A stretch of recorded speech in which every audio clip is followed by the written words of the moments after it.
All right, we're back. Crowns and Crows, the Crowfall podcast. With me, always, is Valor. We got a guest today, the Doc. Welcome, sir. Welcome to the show again. Valued Thank addition to you. the show as Lakes is still on a mission. Let's get to the rundown real quick. We hit 23,000 backers today, which is quite a milestone.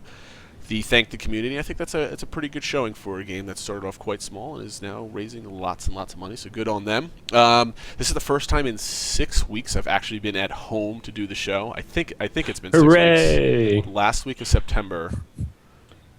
So the third week of September is the last time I think. It's really close to that. Yes. I've been answering a lot of questions about why does he keep cutting out? I was like, man, it's in the video description. That which leads Look, me we've got audio problems. leads me to the third point of the rundown. Staying at a Holiday Inn does not make you a good caster whatsoever. You can't rely on that. Topics for the day: we're going to go over the November Q&A that was released today. We're going to talk about a little bit about combo systems in combats from a lot of different MMOs that are coming out right now, two in particular. Find out a little bit later. And if we have some time, which we probably will, we're going to go over two I guess points of discussion that people might love to hate, love to agree with. Who the hell knows? But so let's get down to the Q&A, which I think is the biggest piece of news that we've got in the last week or so, since before Halloween. First impressions. Did you guys anything stand out to you before we go down the list of the questions, Valor? The things that kind of stood out to me, wanted to, what was it, about portals? That's a good conversation. I think we're gonna hit on. That was a boom. Red flags going off, alarms. I'll be eager to hit on that one. That's the one. What about you, Doc? I think the formation system was pretty Piqued your interesting interest. particularly because I think giving bonuses for formations is not really something that makes sense to me. But I think you could pull it off, maybe, but I have some ideas with that. Yeah, my thought is mostly just that it's formations in real life have a purpose just naturally, and so if the game is built right, you'd get a bonus by being in a formation, not because the game told you so, but because it just worked. Right. Well, that is the first question they ask. Will Crowfall be implementing something that gives formations, for example, a grid system? When your party forms a certain pattern, you get a bonus or a defensive boost. And to me, I'm thinking mostly of like RTS type of formations, or some like the Empire games, the Roman Empire. I can't remember the Age of Empires. Age of Empire. Thank you very much. Yes, I forgot about it. So, how would that make sense to you, game wise? How would you like to see it implemented? This is going to be our giant what if question, but it's Ace's fault, I think. Right. Well, I think, if we look at what a formation system is trying to emulate, in both games, in fact, is that when you position people in different ways, there are effects, and those are logical effects. If you're not clumped together, you don't get hit by as many AoEs. If you put your shields in front of everyone, you don't get hit by projectiles coming from in front of you. And so I think with the physics system and the combat system, those sorts of things would already be true. I don't see a need to then provide a stat boost to standing in a particular formation. I think people will already spread out to avoid AoEs or cluster with their shields in front to protect from, damage in front of them. What do you got to say, Valor? I was just doing a quick fact check, and the last game that I knew who attempted this was Age of Conan. And they do formations? They wanted to. They talked about it. They did have it, but the way it was set up, I don't even remember specifically how it was. Worked, so I'm assuming it didn't work. And that was a big element, is that I like pointing to Age of Conan for how not to develop a game. The conceptual design, there's some really cool concepts. The development, oh my gosh. But when I look at what Crowfall is and what formations mean to Crowfall, I ask, is this something we need? Do we need formations? I think it has a place.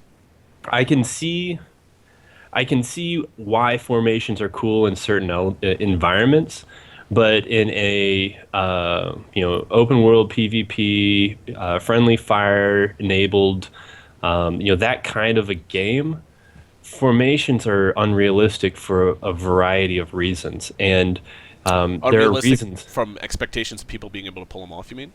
Well, usefulness in Okay. general, usefulness. Maybe you could do like a Dragon Ball Z formation where you like, Yeah. but when you're actually out there in combat, you have to be able to maintain spacing. You have to make sure that your guys are lined up in the right way. And if you're trying to force all of that into a formation, I don't see that being valuable and being able to, see and react to what it is that your enemy's doing, and trying to do that so you gain some like damage bonus or something. Here are my I thoughts. just see it. I see it being you're trying to complicate something that doesn't need to be complicated. Here are my thoughts. I think there's one Korean game I don't recall, and it might be Black Desert actually, which we'll bring up a little bit later, that I think was talking about this, and I think it definitely has its place. Now here's how I kind of envision it actually working or looking like in the game, and stop me if this sounds like stupid. So, well, I guess the caveat is formations are not going to be at the game in launch. It's something that they talked about, but something that's not coming at any time soon. So this is all speculation of what might happen in a patch later on down the road, which is stupid in its own right. But in a game like this, Val, you're talking about from a point of view of a guild that has been playing together for quite some time. You have you might have practice in the game, formation practice in the game. You have organization up and down all over the place, and maybe you don't need formations to play. But for pugs or loose-knit guilds or non-professional guilds or whatever you want to call them, it might provide some use. Now, here's how I actually see it in the game, because we could talk about formations and bonuses, whatever, and kind of in an abstract. That doesn't get you anywhere. Let's talk about how it might look in the UI, in the game world, and how it actually might work. I can envision, like Todd mentioned, I think it was Todd that mentioned that it might be a discipline that allows you to create formations, which I think is a good idea. So you have the lead, sergeant, captain, whoever you want to call it, creates the formation. Let's say it's a simple wall formation where you have 5 people up front, 3 people behind it, and maybe 4 people behind that as ranged that can cast over the front wall, like a simple little bunch formation. You assign everybody to those formations in some UI. So in the game now, you'll have the leader for wherever he's placed, and then you'll have circles on the ground. Because this all instantly popped in my head when I heard them talking about it. You'll have circles in the ground that revolve around where the captain is placing everything.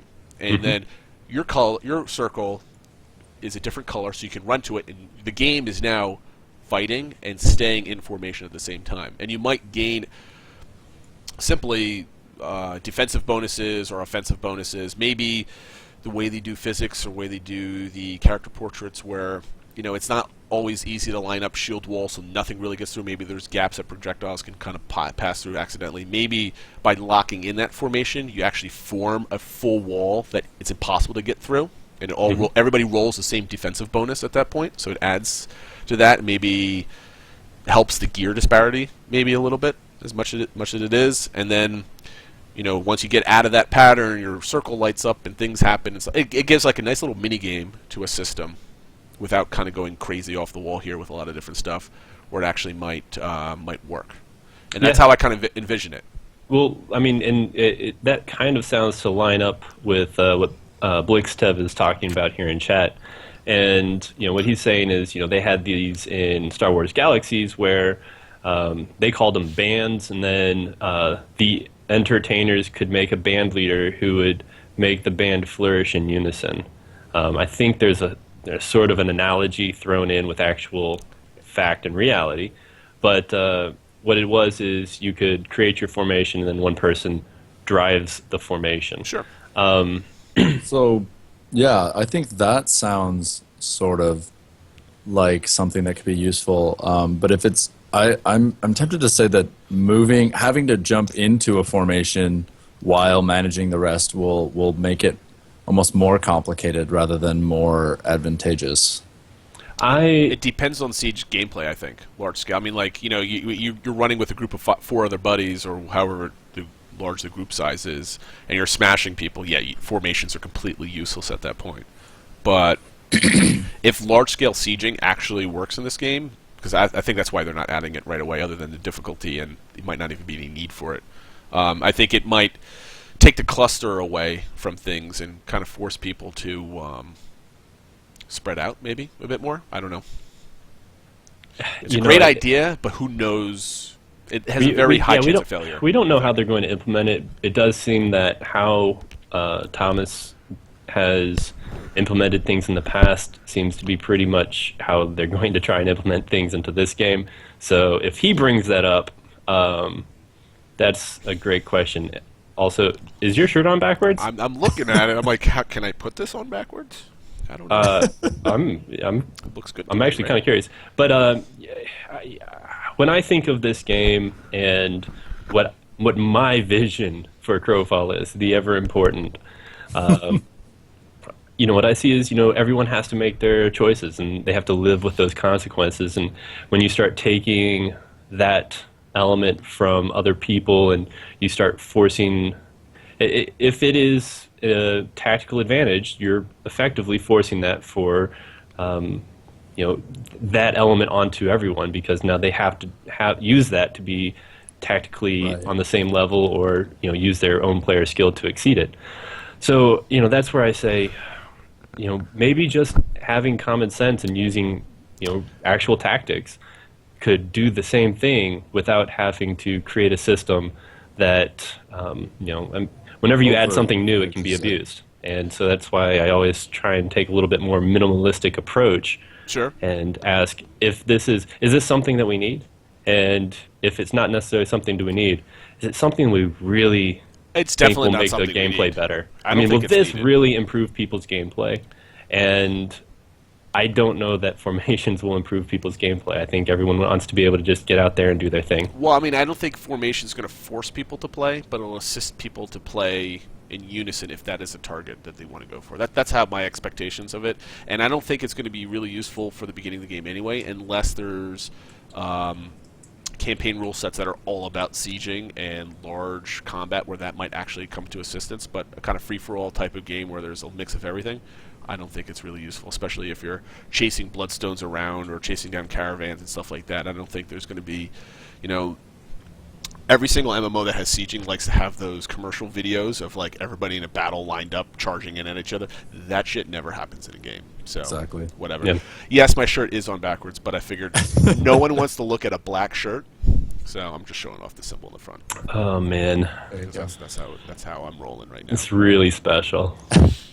But yeah, I remember in just about any game I've played competitively, we had formations per se, and they were never something that the game provided. It was just, in Battlefield, we made sure to enter from multiple sides at once. In League of Legends, we made sure to have our tank in front and our carry in the back.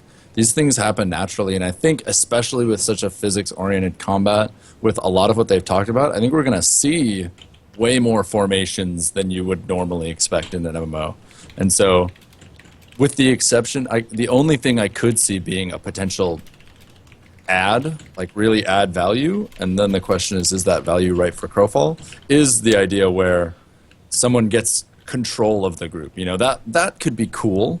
Potentially makes it too easy for people, but that's the only thing I could see really adding something is having the ability to say, once everyone's gotten in here, now the commander can kind of just move the whole formation and direct its attacks. That could be cool. Well, and all the commanders, all the people in those positions are like, oh yeah, definitely give us this. I want to play Age of Empires with all my friends. I mean, and when I say that, I mean literally, I am sending them to die, in Age of Empires style.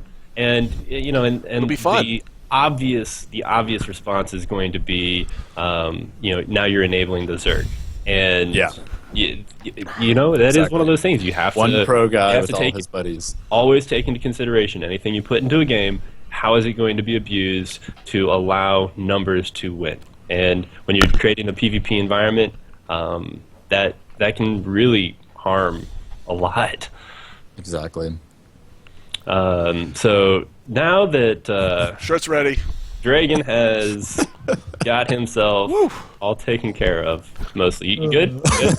Fine. Let's go to You sure? second question now. The second question.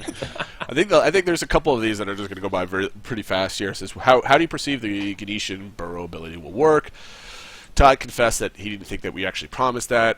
And then Thomas said, oh, wait, yes, I did mention that, by the way. So, yes, digging is going to be fun. They don't know how they're going to implement it. We'll see when destruction comes about. I think that was basically their answer. Here's the question for you guys. Is digging that important to you, or is it just another cool factor in the game, or do you think it adds a really big element of gameplay? We'll start with you, Doc. Go for it.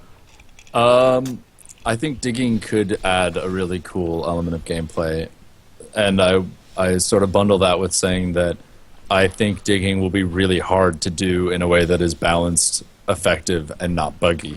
Sure. Some combination of those three is going to occur in my mind with any sort of digging system. Well done digging, really cool idea. Am I confident it would work? Not so much. Yeah, I mean, it could turn out to be like EverQuest 2, where you just dig a hole, or Minecraft, where you just kind of, or not EverQuest 2, EverQuest Next, Yeah. Where you just dig a hole into another cavern, and that's it. What about you, Valerie? I mean, I think we kind of agree on this, but... Yeah, so digging isn't a big deal. They've talked about being able to lay traps and, use digging to help with that. There's some neat things that they could potentially do with destructible environment and digging. But I think it's no. basically just sapping and It's for walls and maybe getting really, into mines or something like that. I mean, you could lay some cool traps out in the field, in the middle of nowhere, and especially if you're a smaller group, use them to kind of guide people. It really depends on what you can do with it. And so, digging and make a wall fall on somebody, or a rock fall on Yeah. somebody. you could do like that, or if it's just impassable, so that Right. you can't jump up right over it. Right. And Okay. then Well, yeah, that's a good point. You Effectively a moat. redirect people. That could be something that would be a neat little element, and not something that I expect to see. I mean, I can't fathom the ability for someone to easily be able to dig a big left enough click, trench point down, right, and to dig really, up and down. to really change things. But we don't know how aggressive are they going to be. How big are their goals for digging? We don't know. There are cool things that you can do, but this early, if they put any sort of digging in, I just see it as another way to test box voxel. up in the game Right. now. Yeah, and I think Let's get that's to that it. point first. I think that's the transition is when you take digging, it's just another form of interacting with their voxel farm, and so Yep. when they're talking about how's that the next point? What? You just said you wanted to talk about voxel farm. That's not Who even said on that? this. You blowing shit up. It's voxels. Well, yeah, you mentioned. Never. Okay. I Anyway, have no idea. Voxels. what Just you're a talking about segue. right now. Voxels, yeah, we'll talk about it. So when you're digging, you're interacting with their the voxel technology. When you're blowing stuff up, guess what? You're interacting with the voxel technology. I don't know which one is going to be more challenging to do, honestly. I was just saying that I want to see that before we get into whole voxels and designing burrowing systems. Let's just see shit blow up first, and then we can get Right. into the more complicated stuff like burrowing or digging around and stuff like that. Oh, Right? I honestly think they're going to end up having to dial a lot back on the destruction from what people are expecting. I don't think that they've overpromised necessarily, but I think the video where the wall freezes and a hammer goes through and now there's a giant hole in it, a siege is not going to last very long if that's as easy as it is to get through a That's wall. how long it lasts in Render- every other game. Render that for Exactly. 400 people. We'll see Yeah. how that goes. That too. You just suddenly have a line of people do that to a wall and the whole thing explodes. Just and a bunch that's- of dwarves with hammers just going like this at the wall, and finally it breaks down. And, Exactly. And you can go back to the earliest episodes of the show, and I'll just continue to say is my biggest concern is performance in when dealing with numbers. How Right. are they going to get voxels, the quantity of people, and then all of the other things going on that the various disciplines people are going to be using, have quality combat, quality siege mechanics, voxels, and everything else. I've not ever seen it done, so I can't say it won't be done. So I am Right. eagerly But how many people have waiting. actually attempted it with a voxel system before? I mean, the only people who've Nobody. even come close to trying was Landmark, and they had a That's a complete shitty reshuffling of That engine their wasn't really built staff. for that, though. I don't So, think.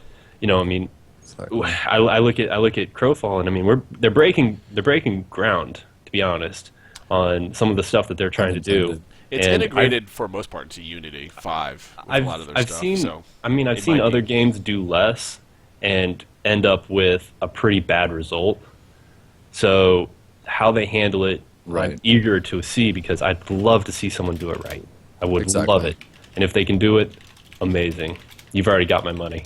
I think it's worth noting too that destruction in games always seems really cool, but you have to dial it back to a lot less than what people expect. I think if anyone here has played a lot of Battlefield, like I have, when Battlefield Bad Company first came out with the destructible environment, it was like everything blows up and everywhere can die and just blow up everything. And in multiplayer games back then, it quickly became just a barren wasteland with no cover, and the fighting wasn't as interesting. And it's noteworthy that I think as the games have gone on, there's more and more indestructible parts of the environment, and a bigger focus on allowing you to destruct things that are interesting, not just anything. Yeah. And I think that's going to surprise people a lot. I think we're going to come to the game and people are going to be like, "Can I just blow everything up and Right. it's just Minecraft Crowfall?" And that's not really going to be the case, because it doesn't make play necessarily interesting. Well, that, and it's very difficult to come into any kind of system and just blow up the earth around you. So I think there's going to be a Exactly. sense of realism to it also, just to make sure the game is actually fun to play, which they've been touting almost at every single thing. Is it actually fun to play? Which is nice to hear. Let's go to the next question, which I think is the first filler question of the list. Is how will a specialist like the Ranger differ from an archetype like the Stalker, who also uses a bow? I don't think this is the first game where two different archetypes, classes, whatever, actually use the same weapon, so I don't understand The question. the question in itself. Yeah. They're I mean, gonna even be other. different. Why doesn't anyone say like what makes the Knight and the Templar? How are they both going to exist? There's other archetypes where that question could have been asked. I know, it's kind of weird. So I think we Do should just they skip over really? it. Do they really only have the same like 5 people? Yes. Because I know Nakawe's been on every single Q&A. Well, don't they? And- They gave the most money, so they should get the most questions. Yeah, during there's the been Q&A there's been a session. little bit there, but yeah, I mean that was one where I mean their response was interesting, but when you talk about these different classes, it's like those aren't archers. That's either going to be an archetype or it's going to be a profession, and anyone can have. I say anyone. A number of archetypes can have that profession. So, yeah, one's different than the other. Surprise, surprise. Yeah, I don't. One there's thing not- I would. there's- Nope. There is actually something interesting to. Okay, Doc's got it. There is one thing interesting though to bring up about the Ranger or the Stalker and the. It was basically stealth versus anti-stealth. Right. Yeah, that's stealth the big versus anti-stealth.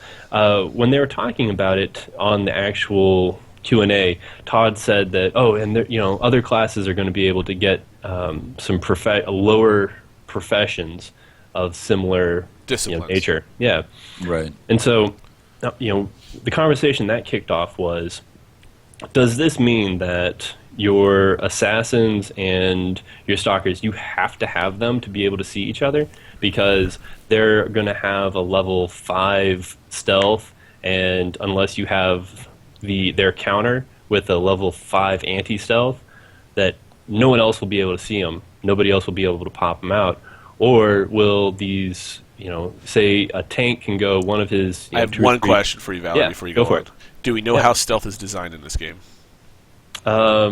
We don't. So details? No. But So I think as I the said, we can question's take kinda silly, what their though, at this experience point. comes from, and we can make some pretty good assumptions based off that. Do we know, I might be wrong with this, do we know if there's going to be like a perma-stealth class where you can just run around stealthing, or is it going to be more of like a Guild Wars 2 where it's like temporary stealth where you pop in and out? I don't think we know that, right? No, I'm pretty sure that the stealth classes can just stealth Just anywhere and sit everywhere. there? Okay.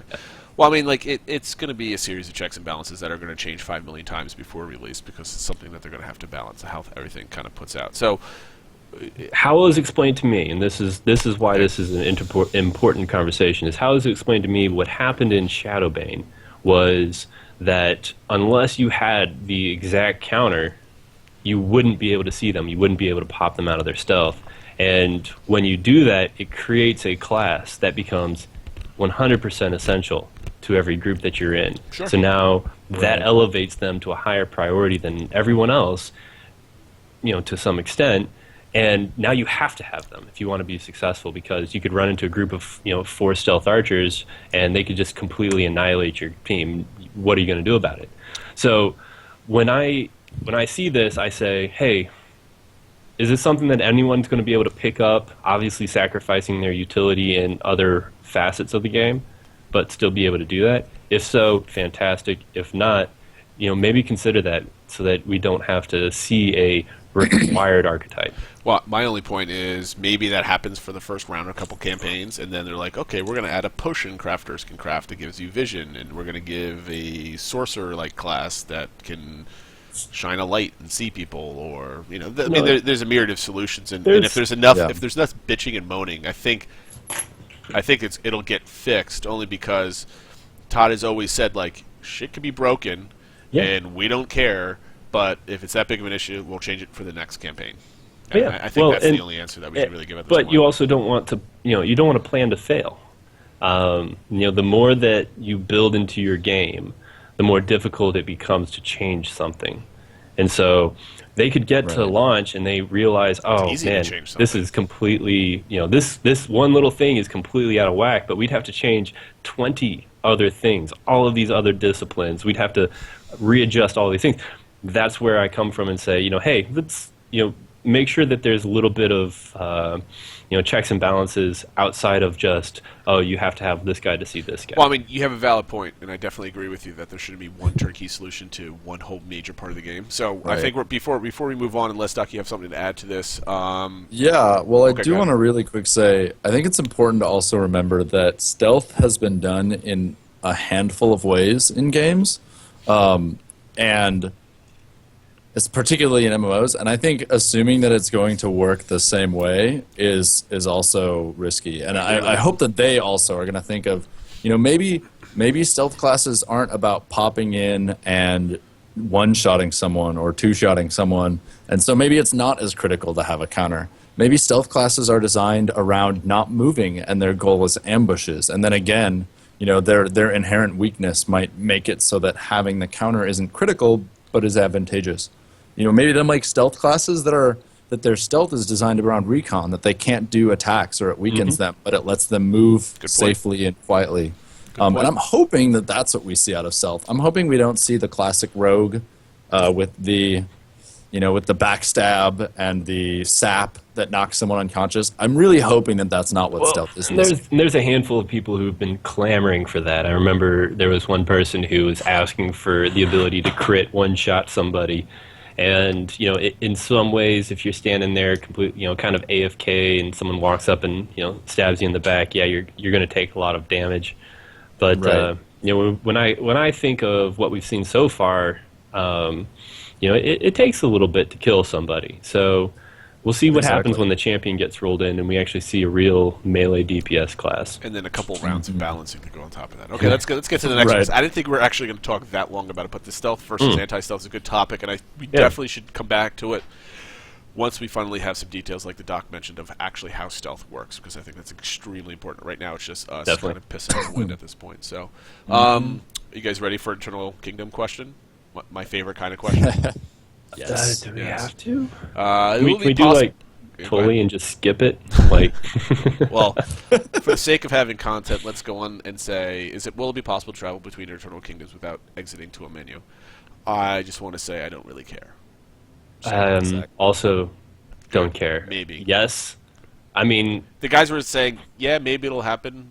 Okay, sure, why not? Yeah, we'll move on. But oh no, you have to click twice instead of just once. Okay. I mean, I'll just make everyone angry and say that I'm hoping that they do like a battle log in Battlefield, so there's a browser window and I can load the game in from there, and that'd be great. I want to say that you have to actually close your whole entire client before you go into another Eternal Kingdom. Just make it difficult for people to use those things. I'm just kidding. Actually, I would love Battlelog, but that's a whole nother conversation. Could bring it up on another show for sure. Exactly. The next question is this is a good one. I love their response. Will there be bodies of water, some that can be crossed and some that can't? The whole underwater content question, which I love the response, which is just like, no, it's a fucking pain in the ass to develop, and no one really likes it anyway. Done. No one has ever played a game underwater and said it was fun. The only people who have ever played games with boats and said it was fun is a game about boats. No, that no, was the I- wrong no. ArcAge ArcAge is huge with their naval ArcAge combat. It's actually kind of had fun. too. Great naval combat. When I say great, it's the best I've It's ever probably it's experienced. really good. It was actually pretty fun. That was really what made the game bearable, was the fact that you could go out there, you could steal a bunch of stuff. If they'd made all ocean, all water, the red zone where you could attack people, anyone, your faction, their faction, that game would have just been a blast. Yeah. Just go ahead. Give up on whatever that North Continent was. Give up on all the stupid little farms, and leave it in there, but keep selling everything, generating those millions of dollars that they undoubtedly generate. I mean, try and make bank, but Right. focus the game on that. Just be like, you know what, guys, we're gonna be. That's a the pirate first game. expansion. We're gonna be a Water pirate combat. game. But yeah, and it was We an appreciate- expansion. we appreciate and everything. they did focus on it, and that's. I mean, I sort of exaggerated, but that's my point. Is like you have to, if you're gonna do like water and anything water related well, Yep. that has to be a core aspect of the Exactly. game, Yep. or like an entire next expansion. Right. But right now, with what we've seen from the Kickstarter and everything, it's not in their vision yet, and so it should stay out of their vision until they're done with this vision, and that's my stance on it. I agree 100%. I don't need to be swimming. I don't need to be swimming underwater. I think the only thing that they might have to do is create a swimming animation from when you swim from like one side of a river to another. And I think that's about it. I mean, or you can go full Aeon style or Korean style where you can't swim at all. All water is like knee deep, and that's basically everything that you come across. Which I don't mind They could either. have. Which I don't They mind could either. have like. I was trying to think of if they could have the worlds sort of have features. The point of a river being this sort of harder to pass terrain. I wonder if there's something else thematically they could do. Like maybe with the hunger taking the world, there are ravines and crevices that just are bottomless pits or something. I don't know. Or just the hunger creeps in through the ravine. So if you fall in there, you start taking damage. There's Exactly. there's a lot of cool things that they could do, but I don't see being able to attack or have any sort of combat in water at all. I think if anything, it's you can either walk across or you can swim across and then get shot at the whole time. Here's the And best no, way. you can't dive under the water. Just Exactly. deal with it. Yeah, here's the best way I think they could do it. All rivers, water, lakes, whatever, are hard points that you have to walk around. They're essentially a barrier that you can shoot over, but you can't walk over. Give crafters a way to build bridges, and maybe finally build a bridge across a river to create an access point that could also be destroyed. And then as the hunger comes by and winter settles in and all that other stuff, the shit freezes over, and then finally at the end you can walk over it. So those barriers that you had set up before, now you can just walk over them and they're not barriers anymore. So more fighting and less hiding. So let's move on and talk about campaign worlds. And this is your topic that was your first impression, Valor, that you wanted to talk about. Was campaign worlds have modes of fast travel such as mounts, portals, and teleporters? First, obviously, somebody's not paying attention when they ask that question because, like they said, mounts was part of one of the goals there. So yes, the game will have mounts, but portals and teleporters. And I'm going to preface the conversation before we go right to you, Valor. Is to me, a portal is something that a class can make that portals to somewhere else, whether it's a portal back to your castle, portal to some other point that's hard coded or something like that, and a teleporter is a permanent structure between 2 points. So Valor, what is your worry or whatever that you have about So the gut reaction to them saying, "Oh yeah, we're looking at portals being a point of interest in the campaign worlds." gut reaction is, oh my God, what a horrible idea, when the whole risk reward of transporting materials hinges on you actually transporting materials in a way where you can lose them. So when they said, "Oh, you can, buy this portal," what I think of immediately is, you go, you get a bunch of stuff, you kill a bunch of people, you take their, whatever it is they have, you already own the portal, or you take the portal, and then you fast travel back home or to a place close to home, and boom, there you go. Ta-da! You just took everything over there without risking any of it. That's where I draw this line of caution. How they handled that, I think, is, I'm sure that they've got an idea for how they're going to handle it. They said, this will not undermine caravans. Obviously, it's going to be limited to what people can carry on their persons. I don't know what that weight or that value is going to be, but that's my initial reaction, and that's based off of my experience in past games. What about you, Doc? You're nodding. Yeah, I'm. So I'll start by saying that any of those things can fit in the game if they cost enough. And if they want to put teleporters in that you have no control over who goes through it, and they were extremely expensive to build, and you try and run away, and suddenly the enemies have teleported into your base, I can see the sort of way that would be interesting. But I found more interesting in that question. I'm not too worried about portals and teleporters, but I have been worried about mounts since the day they announced them. It seems like such a, some of the first MMOs had mounts, so we'll have mounts. And I haven't actually seen mounts make a lot of sense in a game for anything other than a speed boost. And if it's just a speed boost, it's kind of lame. And then if it can attack and you can attack on it, then that's a whole dimension of combat that's really complicated. So I'm really skeptical and still surprised since the day that it was announced as a stretch goal that mounts are even going to be in the game. Well, I'll comment on mounts. To me, the add an ability to move about the map faster, which I think you need in games that are quite large like this, because if you're doing your daily stuff, you shouldn't be fighting 24/7 that you're in the game. If you're playing a game for 4 hours, most likely on a Tuesday afternoon when you have the day off or you get out of school or whatever, and you're playing at 2 o'clock, you're probably not going to find cool fights all over the place. So there's going to be other stuff in the game to do, like gathering, collecting, moving stuff from one place to another, exploring, that type of thing. You're going to want to move around a little bit fast, or it's going to get boring. And I think that's where mounts come into play, and I think that's where it makes the game healthier. They have mentioned that you're going to be able to attack and kill the mounts, too, which is a cool little feature. And then, I don't know if they're going to have, if they ever mentioned mounted combat, which would kind of be neat, but we'll see about that. That's a whole nother, like you said, a whole nother layer that I think we can safely ignore at this point, just because we don't have any details about it. I mean, why would we ever ignore a topic? Because we have a lot of other topics to discuss. Yeah, but I mean, it's a great question. That's something that no one's really talked about at any length. Mounted combat. How are you going to handle it? What will people be able to do?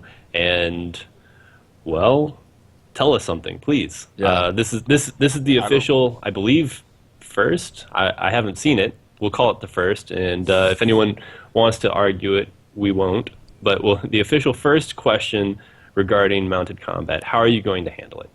Because it seems, especially if mounts can be killed, where does that fit? Does it mean that when they attack me and I'm on my mount, it takes damage and dies, but then I can't do anything about it unless I hop off, and then it's kind of just sitting there? There's a lot of stuff there, yeah. There's a lot of unanswered questions. They've talked about with having hitboxes for people, so I would assume mounts obviously have their own hitboxes, and then do you have to hop off your mount to do damage? Darkfall handled this in a cool way where you could do a left swing or right swing, and then you could back kick people.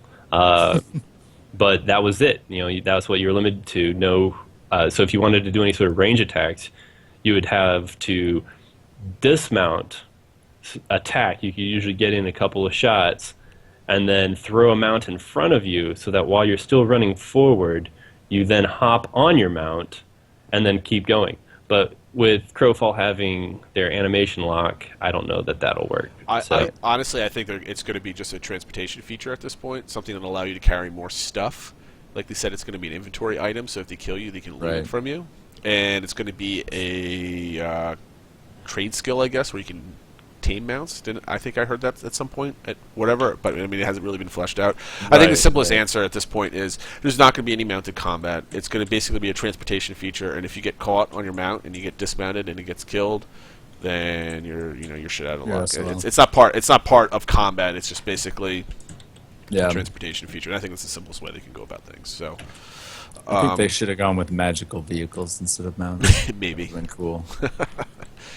different types of art. So okay, portal. Okay, so we talked about teleporters, basically static objects that you can go from one point to another, basically hard points of travel. Personally, I think I understand what Valor's saying, and I agree that if they're too prevalent or too easy, then it just kind of allows people that are strong to grow stronger. If they're temporary or expensive things, then you can add a part of the risk to that. So there's a lot of different ways you can handle it, especially if they're permanent. Because he also mentioned that teleporters might be points of interest. So it might be a Right. teleport that you have certain areas on a map that are flagged as places you can have keeps that you can control. Let's say teleporters are in the middle of somewhere where Wait, basically equal. Yes. what did you call portals and teleporters? Because for me, a portal is a stationary thing. No, I called a teleporter something that you can build that you can teleport from point A to B and it's always there. It's a static building, a teleporter. And a portal, to me, originally I summoning said, a it's like portal. I can summon a portal which, like I portal back to a Mhm. keep and I can cast that wherever I am, and it's basically one hard point. I won't and argue with one you. mobile- This it's isn't what semantics I'm at going to this argue point. with you over. So It's semantics. You can call whatever we'll you go want. with it. Exactly. We'll go with it. Teleporter. Go for it. Well, you want to call them all portals and have two static portal entry and exits, then whatever you want to call it. I just try to define it because everybody's got a different word for it, so it doesn't really make a difference. Right. So, but Question number 2: define portal and teleporter. well, yes, but I Thank you, think Ace. like you can put those hard entry points Mhm. where like they're in the middle of common area and they go to maybe a far out area where somebody Static explored or far out whatever. area. Yeah, so it basically can get everybody to another area, and you can sit around and guard it throughout the day, which is a cool thing, which gives you a place to fight over and a place where you can find a fight if you want to get out to, like, if you picture a square and 3 consecutive corners are basically where the keeps are, and the 4th corner is out in the middle of nowhere, and in the center there's a teleporter, and out in the far corner is a teleporter. It's equidistant from everybody, essentially. So it gives you an ability to fight in the middle, and it gives you something to fight over if you're trying to get back and somebody else took over. So I think it can work out to, like, if you're strong enough to hold it, good for you. Whatever. And if you really want to bring a caravan back through a teleporter like that, you better have defense on either side, or you're going to get just ganked when you come through. Another reason I'm not a big fan, and I try Is and it a come up romantic with reason? more and more reasons why to like the system. And another reason I'm not a big fan is one of the best ways of finding combat is knowing where people are coming from, and it creates that set route. Okay, well, people are coming from this particular keep. Well, now you're adding two ways for them to get somewhere. Sure. And that could double, if you're out there on just a gank party, you and a couple of your buddies at 2:00 in the morning, that could really mess with you. You could now you have to account for more ways for people to Right. get around the map, and at what benefit does the portal come? Oh, well, you give one group who owns it the ability to fast travel. For what cause? What is it that they need to get to instantly? Well, let me throw one what if with another story of a what if, I guess. Yeah, sure. The portals allow you to have expedient gameplay. So even if you're not challenged, you're not just pressing the forward key for hours and hours because you're safe. So it allows that. If you're strong enough, it allows you to expedite your gameplay and finish the game. 2, even if this faraway point, you can still design the world where you can predict where their movements are going to be, whether it's a quote-unquote mountain pass or a bridge or something else.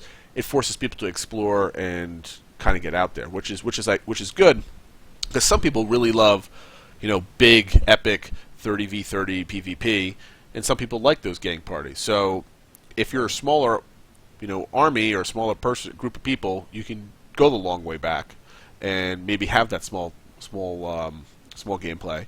Or if you're a larger guild, you can get larger guild versus guild action if you're fighting. This argument has like one abstract layered on top of another abstract layered on top of a what if, that like all these things have to happen would this scenario be good or whatever. I think there's points where teleporters shouldn't be because it just makes the game too easy and it takes away from the travel aspect of it. But then you also have to realize that maybe you want people to have fast access and moving around because it suits the game better. So obviously they're going to have to balance things out. If it's going to be there, it's one way or the other. It's going to be bad, I think. If it's going to be there, then there has to be value to it. Sure. The cost of using it has to be high. The cost of holding it has to be high. Right. Which means the value of it has to be worth all of that. And if the value is that great, I'm not sure that it should be in the game. Defining of a feature. So that's. What if it's like a really expensive crafting material that you had to craft to actually teleport through? Then the only reason you would use that is to gain such an advantage over whatever it is else going on the map, and that advantage should probably not be there. It's expensive though, so it's the risk factor of building it up so you can transport to a random place in the map. It's not like you're risk and reward. That's what it all comes down to. Risk and reward. What Valor's saying, because you can always balance out risk with more reward with more risk. But when you put something in that is huge risk, huge reward, it becomes sort of a game-defining element. What's the reward in this? And that can be this point though. Let's talk. It's like only thing I can think of is it depends on it. Honestly, it really depends on where you're teleporting from and to. In my scenario that I have in my brain that I'm basically stuck on at this point, which is probably a bad thing for this conversation because we're all not imagining the same thing whatsoever, is I'm teleporting from a central location to a faraway location that's way far away from everything else. Right. And to me, the only thing that you'll be bringing back is some kind of materials or some kind of, gathering stuff to build other things. So you're trying to bring your riches back, but you're also teleporting into a very centralized location where a lot of people might be too. So that's your risk. Yeah. Valor is thinking about different advantageous things, moving across the map fast to attack people or gain an advantage that way too. Well, and but even that is, if you're going out in the middle of nowhere, then why would you use it? Why would you care about it? Because you want your basically it's the whole Eve design where there's certain sectors in nullsec that have like the most powerful materials to build the bestest things in the world. Whatever, I don't know. It's a current concern for me. We'll see how they handle it. It's a definite concern. We'll see what it does at all. But I don't. Again, it's just one of those things that I'm not sure needs to be in there. And if it improves the gameplay, well, Ace did a fantastic job putting something in that improves the gameplay. Well, here's another what if for you, Valor. You ready? Sure. What if teleports have a use counter on them? Essentially, only 120 people can go through, but you don't know what that counter is. So you're sending your army through, and all of a sudden it closes off halfway through because you used all the uses out of it. That would be, yeah. I mean, it's an interesting idea in terms of how to handle it, my whole point is there's tons of ways to make it really shitty and unfun, and there's tons of ways to make it interesting if you design again, you have to design. I think I think we're on limited ways to make it interesting and fun. It really depends on where the locations are. Depends on where they're going, what they're doing. Yeah, exactly. So let's move on. Right. What will be the next focus after combat? And I had to purposely go back and listen to this, and they said, "What will be the next focus?" And they said, "Combat." They spent like a minute and a half talking about the things that are still combat. Yeah, combat. And they said that about 500 million times, and I happily. We are very happy being a PvP-centric podcast. Yes, for sure. Yes. We want the game to actually be fun to play. So, but after that, they talked about... It's a huge concern. a huge concern, for sure. Which is going to be the last topic I think we get to. We're going to have another 10 minutes to go, so we're going to pass through this really quick. Basically, they're going to talk. The major high points that they're going to talk about is basically the rest of the game. It's world persistence, character advancement, destruction, world generation, world building, campaign rule sets. So basically, the things we have to design after combat is the game. That's basically what it. There's no specific order to that, and basically, yes, here are the key points that we need to get right. So I don't think there's anything worth really discussing there. It's just like, yes, please get the combat right first. Is there anything that stands out to you on those list, guys, that you really want to comment on? I mean, it's all pretty straightforward stuff, and their approach to building the game is it's kind of like a modular pyramid where they got to lay the groundwork before they can get to a lot of this more complicated stuff. And one of the things that talking with some people in Twitch prior to the show, we don't have a lot of details about some still core mechanics, and that is one of those things. Like, yeah, we would love to know how they're going to handle when campaigns close and how alliances are able to spread across campaigns, and how these massive 1,000-person or 2,000, 3,000-person guilds will react, and what their influence on the campaigns can be. We won't know that because they haven't even gotten past some of the basic core elements that they're currently working on. So the last question is, in the Monster Villa, what is Billy's screen? And it says it looks like Batman. So I pulled up the image here. I shared it with my the other guys. It's basically, it looks kind of like a Path of Exile kind of talent tree type of deal. I don't know what to basically comment on other than kind of looks cool. Hope to explore things. I love character customization in games, and I hate straightforward trees, so the more branches and all that other stuff. It's great. I like it. So anything you guys wanted to say about it? It reminded me a little bit of the Final Fantasy, where it kind of just branched off, and that was always a lot of fun. You didn't feel like you had to get to the next level. It was just kind of continuing your progression. I hope it gets bigger. Like, there's more options. I like options. Always bigger. That's what she said. Better. Yes. So that was the Monster. That was the end of the Q&A. Yeah. And we've got about another 8 minutes or so if you want to keep the hour mark on the show. It's been actually a really good show. I want to talk about the combat system, or the combo system, per se. Right now, you have, what is it, 6 or so buttons that you can press with left and right attack. And basically, there's no combo system in effect right now. It's basically chain attacks that can branch off. Like, you press the 3 button, and then you can either press the 3 button or the E button, and then from there it either branches up or crosses back over or whatever. It only basically affects one start point. Now, there's 2 games that are going to be released in the first 2 quarters of next year, maybe both in the first quarter, very close together. They're both Korean games, Blade and Soul and Black Desert. And if you guys haven't watched any of the videos, they've been out in Korea for several years now, so you'll be able to watch tons of videos. They just started the alpha testing Black Desert in North America, and they just started the beta testing Blade and Soul here in North America, and I got a chance to play it finally in English last weekend. So let's start. Valor, you said you were aware, or you've had experience with Blade and Soul. Is that right? So not directly, but you're aware of it? One of my friends from Lords of the Dead, he played that way back when, and it was still in Korean. It's a Korean game, right? I believe it's Korean. A lot of people were able to play it in Russia too. They had a Russia. Yeah, I mean, this was back when it was in Korea. And, it kind of popped up on our radar, and he played it. He said, the combat system was a ton of fun. It was very reactionary.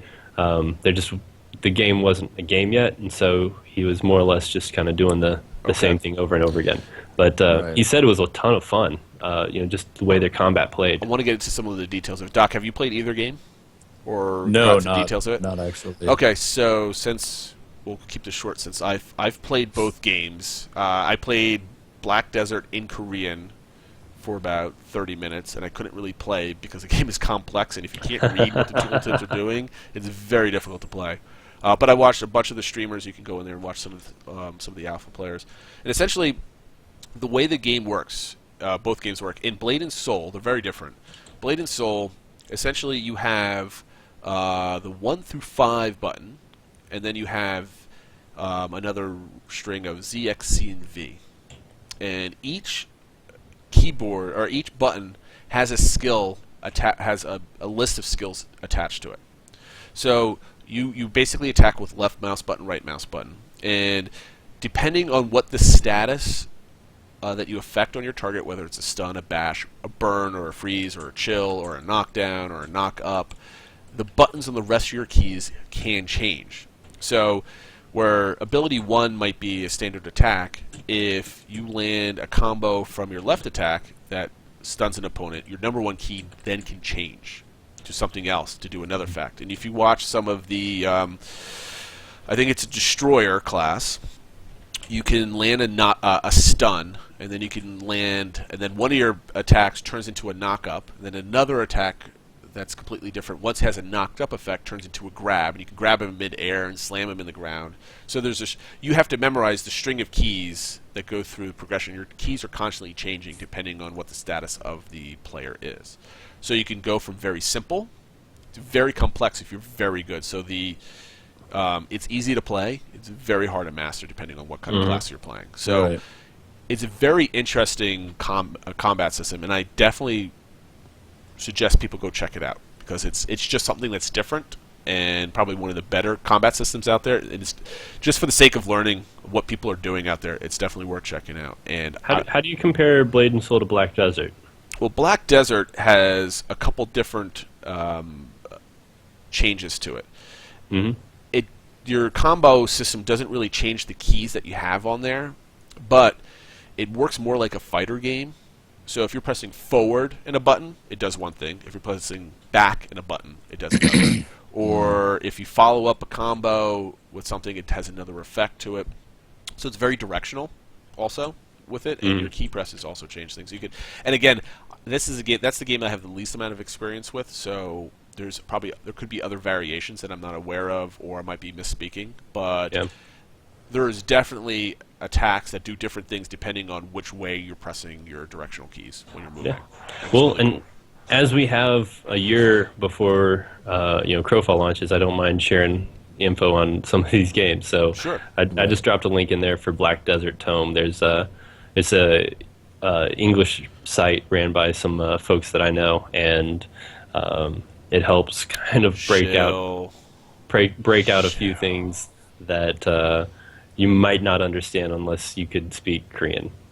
Yeah, you can look at the skill calculator stuff. I've actually been on the site. I suggest if you want to see the game in action, hop on Reddit, the Black Desert Reddit. Look for a listing of streamers and go look at the past broadcasts from like 2 weeks ago. I think that's when it first hit the scene. You can see a lot of the popular streamers were playing it at the time. So definitely check out Black Desert. Blade and Soul's been around on the internet for a very long time, and if you just watch a couple of the videos, you'll pick it up really quick. But you got to go do the research and watch it out. But it's definitely worth. They're doing beta weekends right now. You can actually buy into the beta if you want to spend $50 or something like that to buy into it. Yeah. Get the access, you get the game, etc. That whole paid beta type of thing. And there's keys that are being handed out. Last weekend I was able to play because I have Cursed Voice, and they were handing out free keys, so I was able to join for the weekend. So you can try it out for yourself. And if you want, there's Russia emulators out there that are not quite street legal, I guess you could call it. That you can definitely. Right. If you're really itching to play, you can get in there. It's all in English, but your ping is probably terrible, and it's hard to play. Yeah, I mean, some of it's if you're still talking about Black Desert, some of it's on that site. I think they've actually got the full English conversion.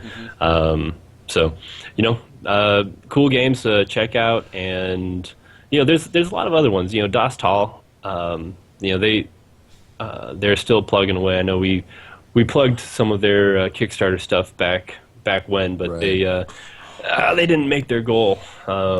That's more of a. It's not an action game, though.